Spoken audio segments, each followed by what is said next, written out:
Good morning, everybody. It's Mrs. Whalen here. I'm so happy that to make this video so that we can have a little bit of a class together today. Last time we were in class, we did a visualization, and with the visualization, you thought about your favorite place. And some of you had time to sketch your favorite place, and some of you didn't because you were working on finishing your mass. And that's absolutely fine. Today, what we're going to do is we're going to be working on an alien landscape. And this ties into the favorite place project, because what it does is it's going to help us with thinking about foreground, middle ground, and background.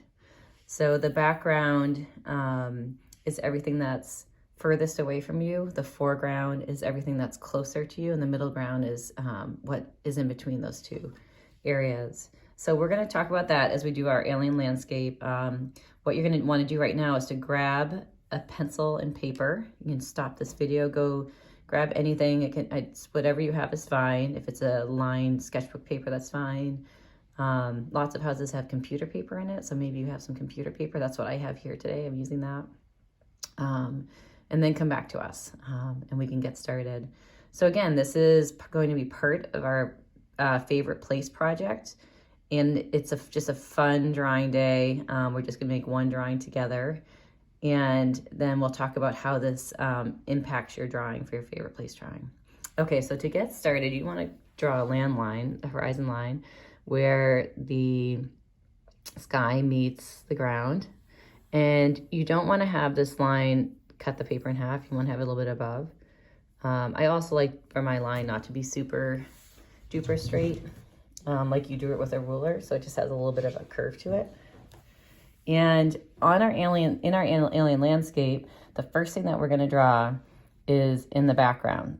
In the background, there is an erupting volcano, and it's surrounded by mountains. So let's give this a try. So I'm going to draw like a mountain in the foreground. It's going to be a snowy, craggy mountain. And then I'm going to draw an erupting volcano.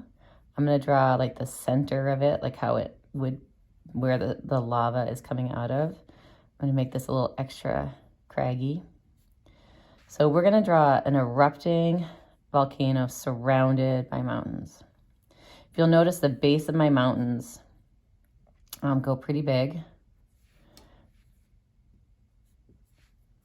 I'm going to do some, when you have erupting a volcano and it's surrounded by mountains, you have to have overlapping. So overlapping is when one object's in front of another object, and that helps create space in art.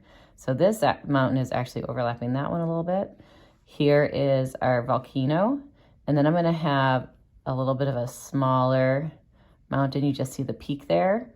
And then finally one other mountain here, and you just see the peak there. So you have this erupting volcano. Let's have some stuff erupting from it. So these are chunks of rock. Why not?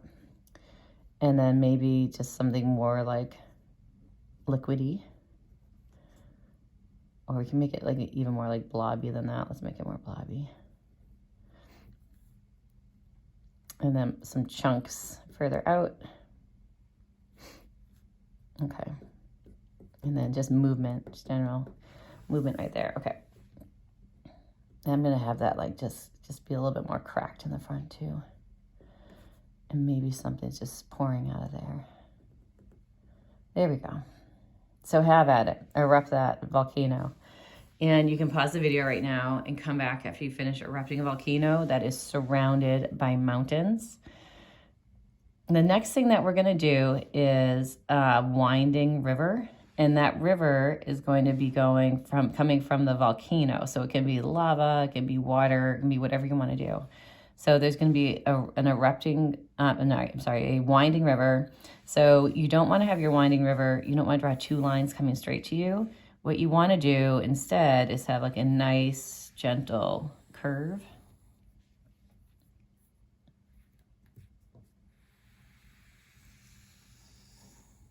Like that. Yeah, I like that one. Okay. So we now have a winding river. The next thing that we're going to do And again, stop the video if you haven't finished that and just draw it. But if you have, the next thing that we're going to draw is in the sky. So the sky has 3 moons in the sky. So I'm going to draw 3 moons. I'm going to vary them. So one of them has craters on it.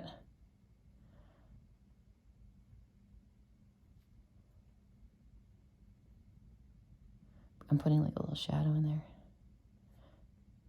Do you notice how I put some of the craters on the outside edge and some are on the inside of the shape?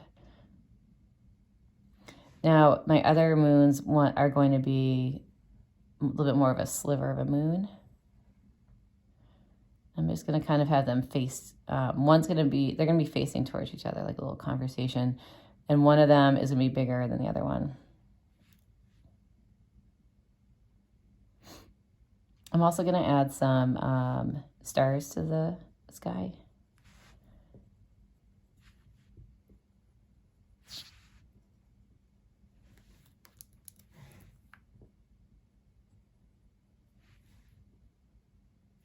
And a little twinkle.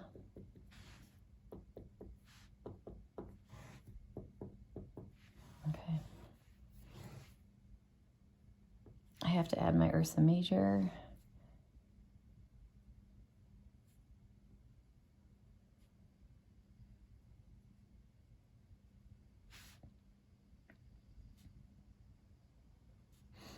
Okay.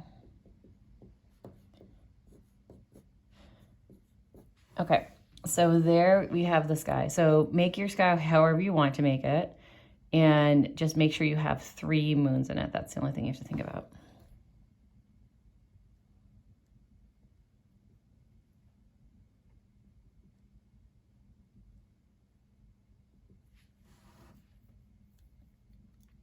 Okay, so the next thing that we're going to do is add 3 meteor strikes to the picture. So let's think about the foreground, middle ground, and background again. If I'm going to draw where a meteor is hit in the background, just kind of ask yourself, is it going to be smaller or is it going to be bigger? If I'm going to draw a meteor crash that's in the foreground, is that going to be the smallest meteor crash or the biggest? So just kind of ask yourself that question. So just like the river, to answer the question, anything that's further away is going to be smaller. Anything that's in the foreground is going to be the biggest, and then the middle ground will be in between. So let's start with the meteor in the foreground. So I'm going to draw that opening first. And you might notice that sometimes I press like with my line weight heavier, and then sometimes I just let it go. And I don't always like try to explain every single thing there. So it's line weight. So sometimes it has a little stronger line weight. Sometimes it's lighter. But your eye kind of fills in the blanks. I'm going to add that cragginess to it. So there's 1 meteor strike. Here's another one in the middle ground. It's going to be a little bit smaller. And then I'll do 1 in the background. So as things get further away, a couple things happen. One thing that's happened when things get further away is that they become less defined. So as things get farther away in the background, they're less in focus. If you were coloring, things as they get further away also have less color saturation, which means that it's not as intensely colored.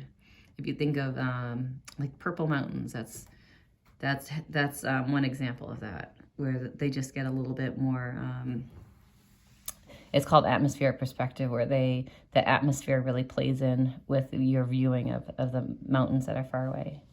Okay, but back to what we're doing. There's one final thing before you draw your own stuff, but I've got to add a couple things here. Sorry. I'm going to add like a little flag. I'm going to add like a little rocket.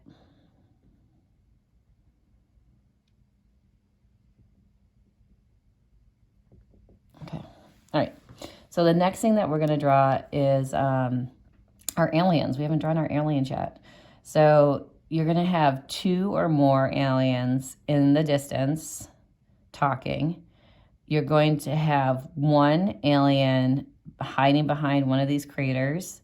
And then you're going to have 1 alien way up close, waving high. So that's what we're gonna be doing right now. So I'm gonna put my aliens in the distance talking. They're gonna be on the mountain. I'm just gonna get rid of this tip for a second because they're gonna be overlapping the mountain. They're gonna be in front of it. So my aliens, draw whatever aliens you want. We'll definitely have like scary monster aliens and really cute, sweet aliens. My aliens kind of have antenna eyes. And they're kind of happy friendly because they have really big long eyelashes. But I'm drawing at very little definition right now. And they just have like 2 teeth. So there's little definition right here. Because they're far away. And the next alien is going to be right here. He's going to be behind, or she is going to be behind where this meteor has crashed. So I think she's like peeking. Let's see. There are the big eyelashes. Okay. And then that round head shape. The little teeth.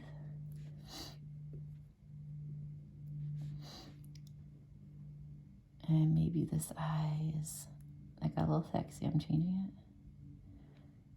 Maybe this eye is facing this way.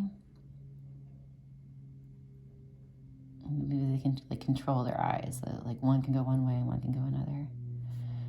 Okay. All right, so, I need the other part of the head.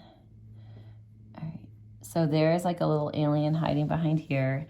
And then up front, I'm gonna have an alien, and this alien, I'm gonna move it this way a little bit. This alien is gonna have multiple eyes. I don't know why, just because. So I'm just kind of trying to figure out where I want the eyes first, then I'll go in.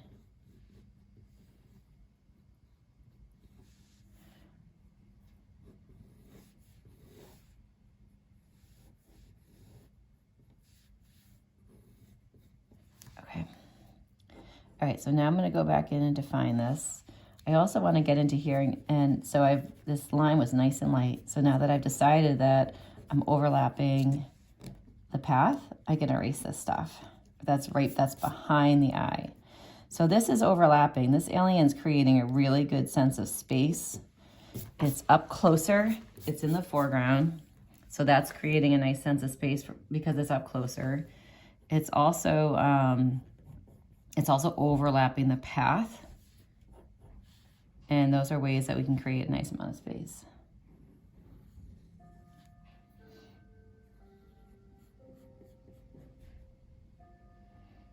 Maybe this one looks straight on-ish. And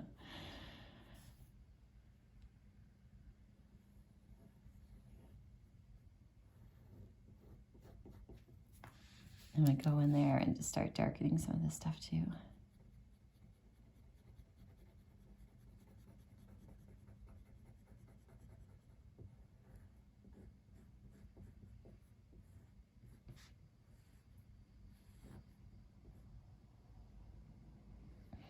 Maybe both directions with eyelashes. So go ahead and draw your aliens while I'm just kind of coloring in here and buttoning things up a little bit. Maybe we'll give like a little focus, a little shadow underneath.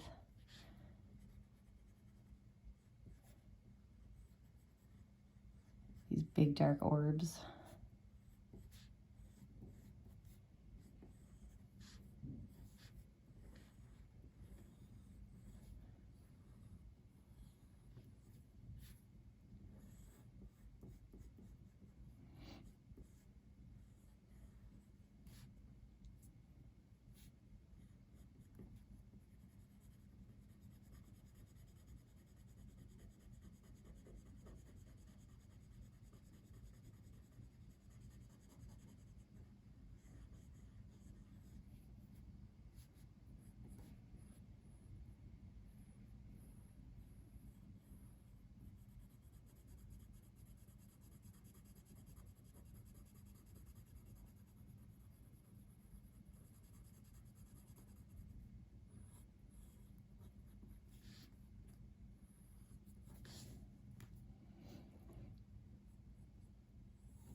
has 2 teeth. It's kind of like happy little teeth. There we go.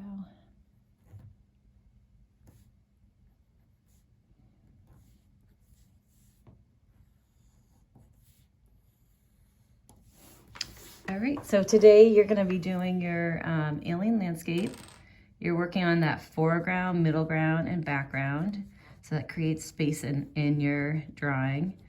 And right now, like once you've finished all of that, just start adding stuff. Add whatever you want to. So if you're thinking to yourself, can I add this? Well, it's going to be a yes for me, because basically what's happening is that that's your creativity and your inner artist speaking. So just give yourself permission. Add whatever you want to this, to your drawing. All right, so I hope you have a great day, and we'll talk to you soon. Bye.